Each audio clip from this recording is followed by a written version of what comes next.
Story time about how my boyfriend and I got robbed for over $3,000. And I know someone's about to be like, $3,000 isn't even a lot of money. We were both teenagers and both saved up a year's worth of paychecks for this, so it was a lot of money to us. So my boyfriend and I were looking for a car that we could use for about a year or so, and we found this one guy on Facebook. And the car looked too good for the price that he was selling it at, but I got in contact, asked him if he would meet me somewhere, and then he started being super sketchy. He was like, well, I still have to do some work on it, so can you guys come to my house? So we drove an hour away to his place, and we pull up to this apartment, and we drive around a few times, and the car is nowhere to be seen. So he meets us outside, we go in his house, super nice, offered us drinks and everything, and then he goes, okay, can I have the money now? And we're like, well, we want to see the car. And he goes, you guys can see the car after you give me the money, I just don't want to get robbed. So we give him the money, and he goes to the back to count it, like for part 2. Part 2 on my boyfriend and I getting robbed. So like I said, we gave him the money and he said he had to go to the back to count it. So I look over at my boyfriend and he's shaking his head because we already knew what was going on at this point. And as soon as I hear footsteps, I turn my head and this guy is standing there with a gun pointed in between my boyfriend and I's heads and a baseball bat in the other hand. And then he goes, okay, you guys can get the fuck out of my house now. Before we leave his house, my boyfriend's like, bro, can I at least get the money back? And of course the guy says no. So then I called the cops. And my boyfriend didn't want me to call the cops because he was like, I want to handle it my own way. But I didn't care. That was money that we worked hard for. So I got on the phone with the police. We went down to the police station. We made our statements and everything like that. And then we go back like I think a week later. And they show us a picture and they're like, oh, is this him? Well, apparently this guy had a lot of gun charges and everything like that. So he went to jail and had to do community service like for part 3. Part 3 on my boyfriend and I getting robbed. So like I said, they said that he had a lot of gun charges and so he went to jail. And I think he was only in there for 6 months because apparently he was only a teenager. So after he got out, it was like time for him to start paying us back. And I was so happy that I didn't let my boyfriend handle it his own way. I feel like this was the best revenge or whatever. He had to spend that whole summer doing community service to pay us back. And it's not like a fine where you can just pay that money back. Like, you actually have to do community service for that money. Or I'm pretty sure that's what the cops told us. But the funniest thing is we actually saw him walking in the mall with his dad whenever we got one of the paychecks because we went shopping with it. And we were walking right behind him. And my boyfriend wanted to say something. And, I was like, no, we already got the money back. Let's not do that. Story time about me being the toxic best friend. So my best friend was dating this guy for about a year and a half. And for the past 6 or 7 months, she would say that she wasn't happy, she didn't like how she was being treated, but she couldn't leave him. Well, at this time, they lived together, and that night we were supposed to decorate her apartment for her birthday party. So since she was at work, she just told me to go over her house and start decorating until she got home. Well, who happened to be there but her shitty-ass boyfriend? And him and I didn't really get along. Well, him and I were setting up and he was being super nice. Like, overly nice. Which really weirded me out. Well, later on after the party, my best friend was hammered, so we both put her to bed and started cleaning up. And we were both drunk and started flirting with each other. And then one thing led to another. And I did it with my best friend's boyfriend in her house. So for the next 3 months, we have like this secret relationship, like for part 2. Part 2 to me being the toxic best friend. So like I said, him and I had this secret relationship for like 3 months straight. And I would always just go over to my best friend's house while she was working and see him then. Well, the one day she came home early from work. And she walked in on her boyfriend and I in her bed. So after that, she finally got the courage to leave her boyfriend. And now she's happily married. So I kind of saw it as I pushed her to do something that she knew she would never do. And after having my number blocked for like 3 years, she texts me and she says, I wanted to thank you for what you did. You showed me that I could leave my boyfriend and that you were actually just a terrible friend. But now I'm happy for her. She's living the best life that she can live and I'm still with her ex-boyfriend.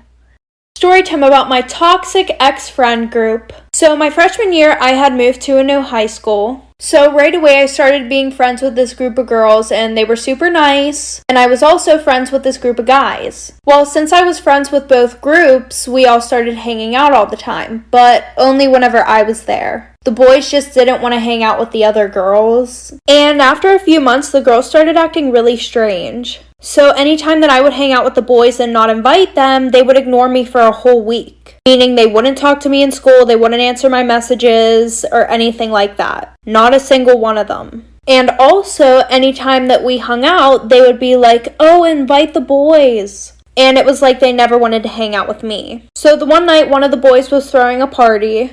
And I was going, and the girls asked if they could come. But they had drama with a lot of people, so the boys didn't want them coming. But I invited them anyways. Like for part 2.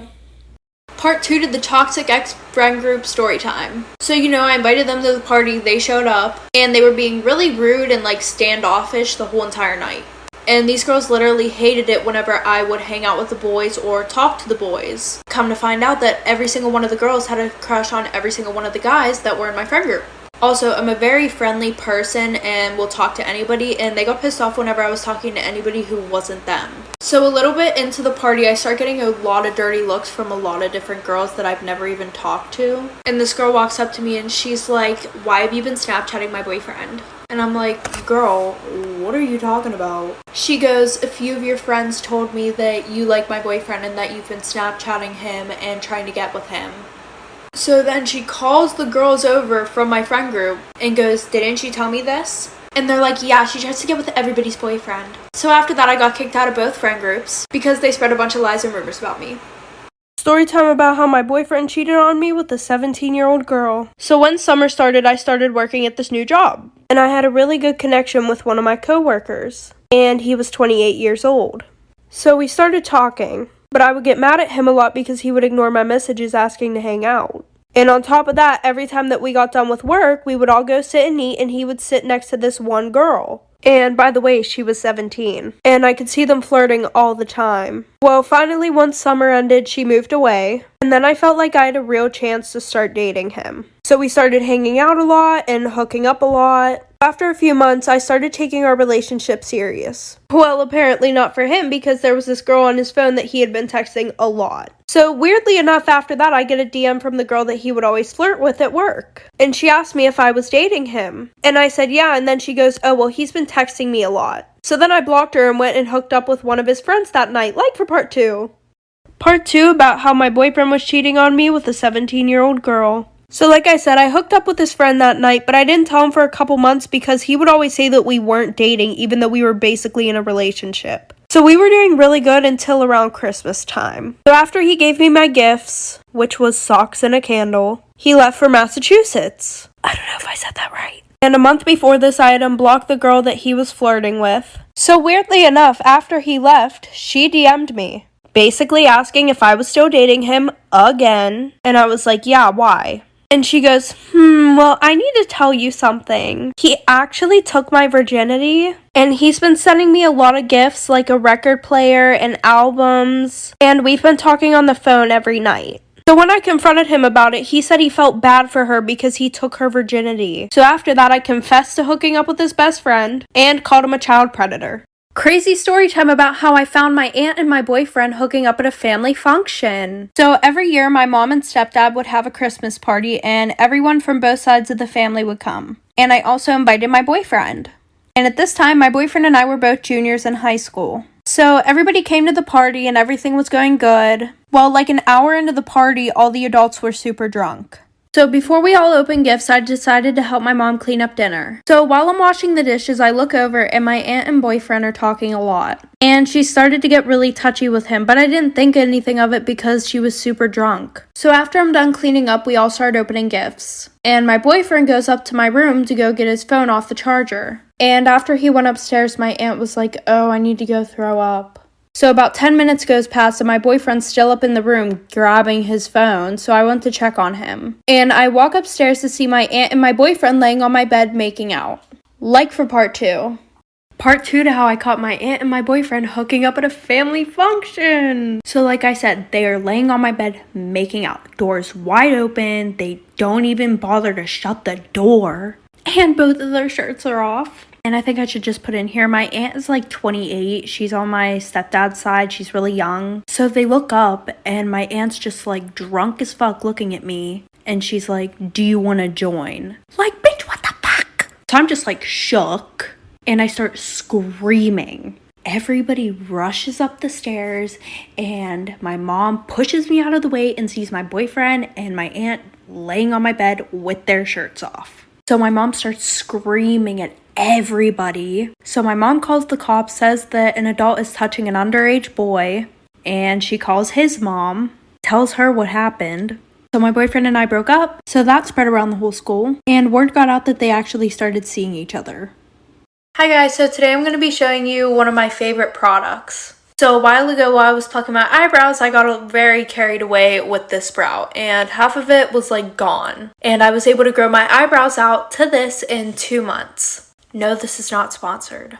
So these are what my eyebrows look like right after I plucked it. As you can see, that one right there is way smaller than that one. And then I found this product. It's called Revita Brow. It literally saved my life and I'm going to show you the evolution of my brows. So this was after the first 2 weeks and as you can see I have a lot of roots coming in. This was after a month and as you can see those roots started to grow out but I still had a lot of hairs coming in and my brows started to get a little fuller. So these were my eyebrows after 5 weeks. As you can see, they got so much fuller and the hair was growing in like crazy. And this was after a month and a half of using it every night and not touching my eyebrows. These are my eyebrows today. I definitely recommend this product if you're looking for something fast and easy. Closing in on my lane. Shoot, I'ma try again. See my country.